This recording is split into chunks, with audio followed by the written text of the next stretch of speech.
Okay, so I'm going to be showing you a linear regulator mod for the N64 so that you can basically just power the whole thing from a generic USB power brick.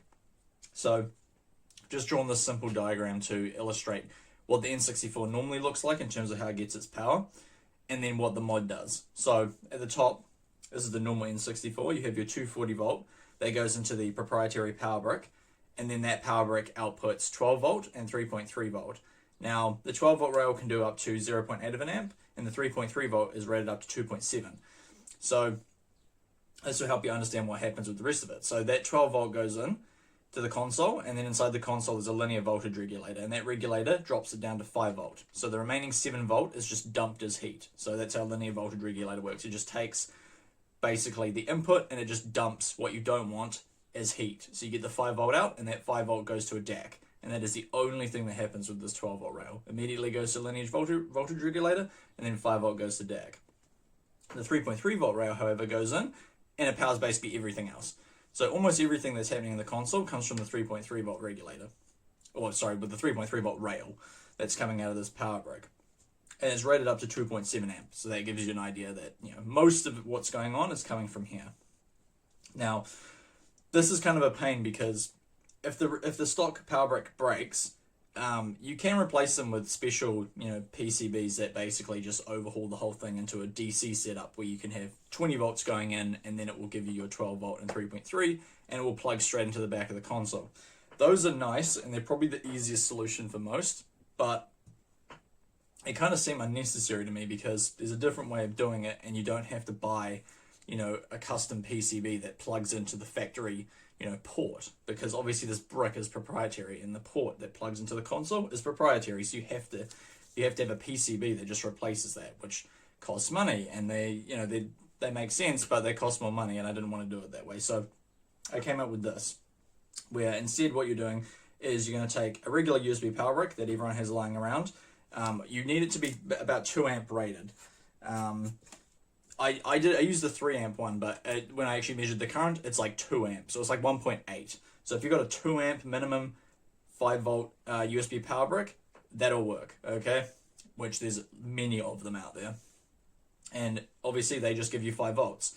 All you got to do with that 5 volts is run it to the DAC on the console. So you basically just bypass this regulator, basically just bridge the regulator and run the 5 volts directly into the console on the 12 volt rail. And then because this is bridged, it just goes straight to the DAC. Done, that's it. The DAC now has 5 volts. Then all you got to do is run another rail in parallel to that. That goes to a new regulator, and this regulator is going to give us 3.3 volts out. So it's going to take our 5 volts in, it's going to dump 1.7 volts as heat, and it's going to give us everything else we need that's going to be powered from that 3.3 volts that it will output. Now normally, this would be somewhat of an issue if you took a higher voltage, right? If you took a power brick that output 12 volts and you ran it through this regulator to get 3.3, you'd be dumping a lot of heat and this would get too hot. But because we're starting with 5 volts, there's only 1.7 volt to dump, and it's up to 2 amps, but like I said, in the real world, it's about 1.8. So this thing is not getting very hot. It's going to get hotter than this is, and obviously we need a newer, more modern regulator that can handle a higher current, but the end result is it's basically warm to the touch. I've got it screwed to the heatsink on my setup if you've seen photos of it, but realistically you could probably just not even connect it to anything and just leave it floating, and it would probably be okay as well. But yeah, basically the end result is you can power everything from a 5 volt standard brick, and it just works. It only draws like about 9 watts of power.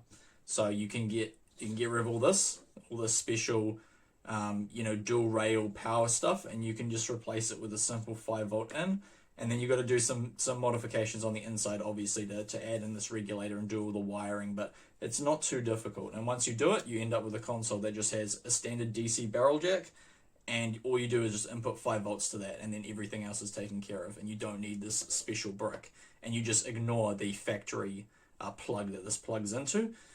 The barrel jack will block you from being able to plug in a regular one, because if you were able to plug in a regular power brick into your modded system, that 12 volts is then just going to run to the DAC directly and kill the DAC, and then none of this is going to work properly. So you obviously would damage the system if you plugged that in. But because of the barrel jack and where it's located, it'll block you from being able to plug this in. So that way it's idiot proof. So yeah, that's the linear regulator mod. I'll do a video on the installation at some point if I ever get around to it. In the meantime, I'll probably just upload some photos of my install, and you can probably piece it together if you know what you're doing. But yeah,